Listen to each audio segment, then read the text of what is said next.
আসসালামু আলাইকুম রহমতুল্লাহ। আশা করি আপনারা সবাই ভালো আছেন। আলহামদুলিল্লাহ, আপনাদের দোয়ায় বা আল্লাহর রহমতে আমিও ভালো আছি। আমি একটা আপনাদের কথা বলতে চাই, সেটা হচ্ছে আপনারা হয়তো অনেকে আমাকে চিনেন, আবার অনেকে চিনেন না।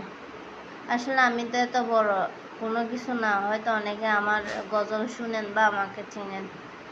তো কিছু কিছু লোক আসে কমেন্ট করে যে আপনার গজল সুন্দর হয় নাই, আপনার কণ্ঠ সুন্দর না, আপনার কণ্ঠ পাগলের মতো। আরে ভাই, হ্যাঁ বুঝলাম আমার কণ্ঠ পাগলের মতো, তা আপনি আসে সুন্দর করে গজলটা গেয়ে দিয়ে যান। আমার কণ্ঠ যখন পাগলের মতো, আমার কণ্ঠ যখন ভালো লাগে না, তা আমি কি আপনাদের সবাইকে কি অনুরোধ করছি যে আমার গজল শুনতেই হবে? আপনার যখন ভালো লাগবে না, আপনি আমার গজল শুনবেন না।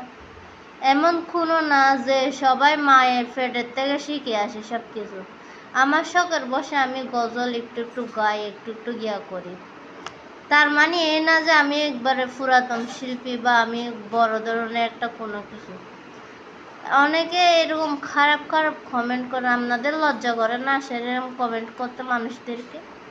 হ্যাঁ, আপনাদের লজ্জা করে না? আপনার ইচ্ছে না হলে আপনি দেখবেন না। আপনাকে দেখতে কেউ বলে না, আপনাকে আমি একবারও বলছি যে আমার গজল আপনার শুনতেই হবে। মানুষের ভালো দিক দিয়ে দেখেন, বুঝছেন, খারাপের দিকে দেখেন না। এখন যদি নাচ গান যদি আমি দিতাম আমার চ্যানেলের মধ্যে বা আমার ভিডিও যদি আমি নাচ গান করে দিতাম, এটা তো আপনাদের ভালো লাগতো?